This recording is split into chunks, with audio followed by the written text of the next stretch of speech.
पिछले साल मुलायम सिंह यादव के जन्मदिन पर एक तस्वीर सामने आई थी।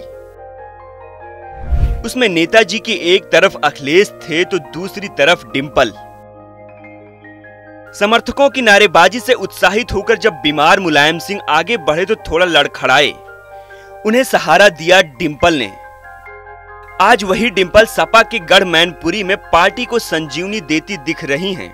तमाम आरोप प्रत्यारोप के बीच वोटों की गिनती शुरू हुई तो समाजवादी पार्टी के खेमे में खुशी की लहर दौड़ गई। हर राउंड में जीत का मार्जिन बढ़ता ही चला गया। मुलायम सिंह यादव के निधन के बाद सपा के गढ़ में धमक बनाने के लिए सत्ताधारी बीजेपी ने पूरी रणनीति बना ली थी। शाक वोटर्स को लुभाने के लिए कभी मुलायम शिवपाल के खास रहे रघुराज शाक को उम्मीदवार बना दिया।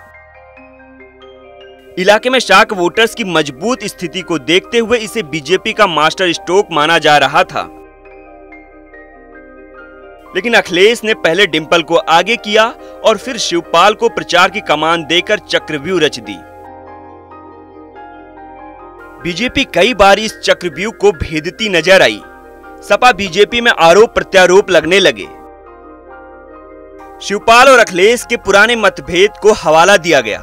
रघुराज शाक और मुलायम सिंह यादव के रिश्तों को नए सिरे से जनता के सामने पेश करने की कोशिश की गई। लेकिन चुनाव नतीजे इन सब से अलग रहे। डिंपल यादव ने जिस तरह से पार्टी को पेश किया, जनता से कनेक्ट करने की कोशिश की, खुद को मैनपुरी की बहू बताया, डोर टू डोर कैंपेन की, वो लीडिंग मोमेंट के तौर पर देखा गया। शिवपाल ने पुराने मतभेदों को भुलाकर जिस तरह से कभी मंच से तलवार लहराई तो कभी कार्यकर्ताओं का मनोबल बढ़ाया और अखिलेश को छोटे नेता कहकर पुकारा, वो समीकरण को पूरी तरह से बदलने वाला दिखा।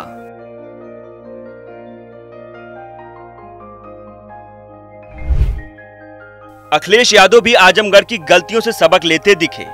उन्होंने सबसे पहले तो परिवार को एक किया, फिर कार्यकर्ताओं की मीटिंग ली और फिर डोर टू डोर कैंपेन के लिए उतर गए। पार्टी के पास कैडर तो पहले से ही थे, लेकिन 2022 विधानसभा और फिर उपचुनाव में मिली हार के बाद जो उनका उत्साह थमा था, उसे फिर बढ़ा दिया।